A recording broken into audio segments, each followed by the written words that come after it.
Okay, so after the whole hiatus for a while with Digimon Adventure, um, so after the whole hiatus of COVID-19 in Japan, we returned to episode 4, Birdramon Soars of Digimon Adventure 2020. So let's crack down onto this episode after the intro. So without further ado, in 3, 2, 1, hit the intro.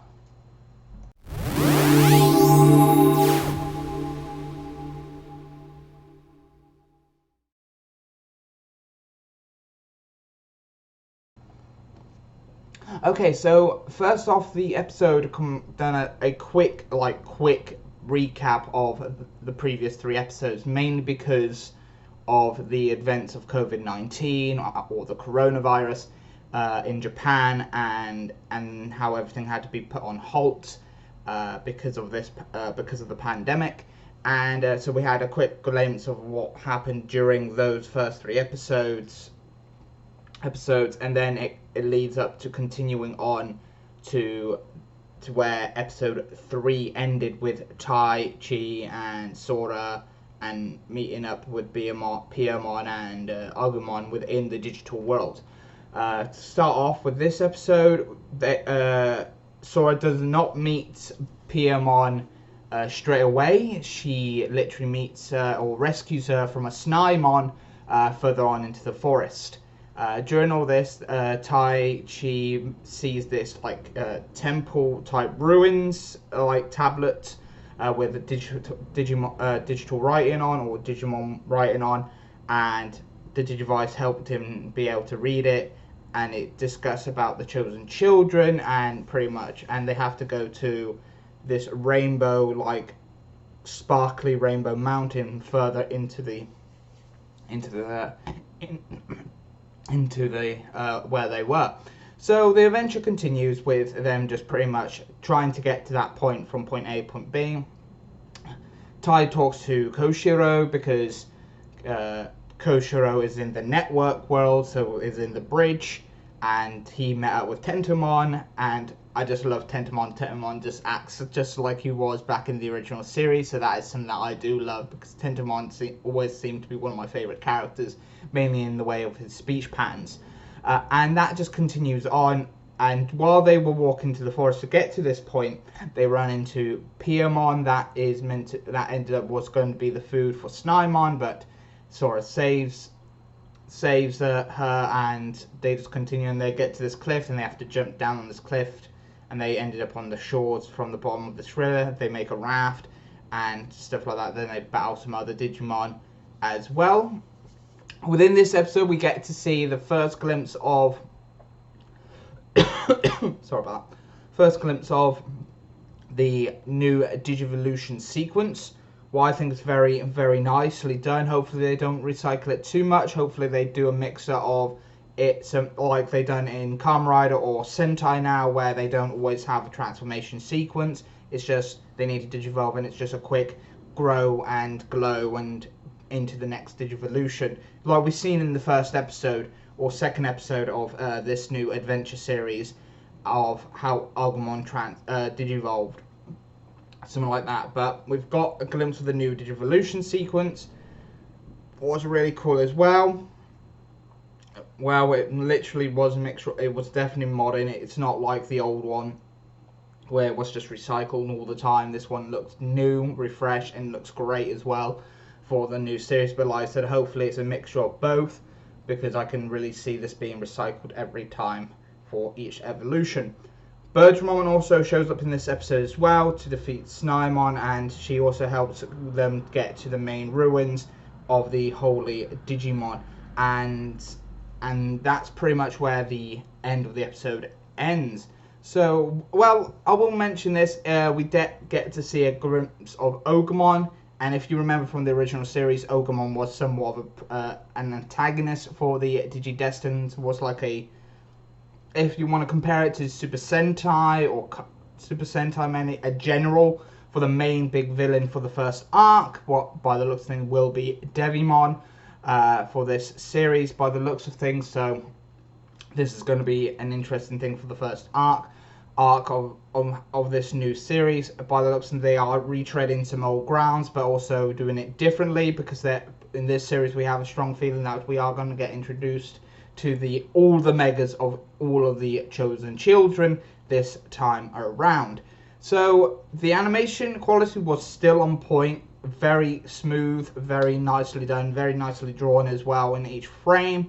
It looked very nicely done as well, and it really did look nice. And also the animation style literally did look like fluent as well, like it should do anyway. But the storyline is definitely going into a pace thing, and by the looks of things, they are doing a weekly introduction of each child type story, with probably a break in between. So as we know, in the first episode we got the introduction of Koshiro and Taichi. In the second episode we had Matt or Yamato introduced in that episode, and then in this episode we have now the full introduction of Piyamon with Sora. And so hopefully further on to the line, we're going to get more and more introduction to the other chosen children and everything as time goes on. So this episode, but let me get back to the point here. I really enjoyed this episode. It did not feel rehashed from a previous episode. Yes, it did introduce Digimon in the 4th episode, definitely like in the original series, but it was different, and the stakes were different, and it felt a little bit more natural in a way, to the hands of them being in a new world, and they're just trying to protect their partners in a way. So it just felt a little bit more natural than it just being a black gear or whatever in a Digimon's back, and Sora's and Biyomon just digivolves into Birdramon to defeat it because of Sora being hurt or whatever. This one feels a little bit more natural in a way, of a sense that they just met, they're building a bond together, and they just seem to be creating that bond like Agumon and Taichi have as well. So the bond there has been really growing into that perspective. What I think is a very great way on doing things, in a sense of showing that and making that possible at the same time. But I really digress by really saying that it was a great episode. So yeah, comment down below what you liked and didn't like about this episode, what you like about the changes, what did you like about the new Digivolution sequence, and what do you think about the next episode preview, where we get to see statues of the megas of the chosen children Digimon, and we're going to learn more about this Ventures series lore and story, and their chosen lore that they're going with in this story. So we're going to learn more probably in next episode, in episode 5, and that'll be airing next week most likely. So tune in next Sunday with me for the next review, episode 5's review of Digimon Adventure 2020, or you can come back later today where I'll be reviewing the next chapter of Mission Yuzakura Family later today. But other than that, I've been your host Kai from Kai's Take Corner, and I'll see you next time. Bye bye for now. See ya. Great episode again for Digimon Adventure 2020. Hopefully you guys enjoyed it as much as I did as well. I enjoyed watching the episode. I enjoyed everything about the episode as well. It felt really different in most parts, and it really felt new and refreshed as well. I did love the new Digivolution sequence with like pixelation of Botamon, and then it all digivolved with Agumon, and then Agumon glowing and everything to growing into Greymon and everything like that. I did really like that. But if you're new to the channel, why don't you hit that subscribe button and also hit that notification bell to keep up to date with all my videos. And if you are a recurring or returning subscriber, then why don't you like this video? It goes a long way. And why don't you check out whatever videos pop up on the side here that I have recently put up, or whatever there. So just check those out. But other than that, also don't forget to comment down below. You can find links to all my social medias and Patreon and Teespring and whatnot down in the comment section, down in the description box down below as well. So please check those out. Please support my channel as much as possible, and I'll see you next week for the next Digimon Adventure 2020 review, or later on today with the next chapter review for Mission Yozakura Family. I'll see you then. Bye bye for now. See ya.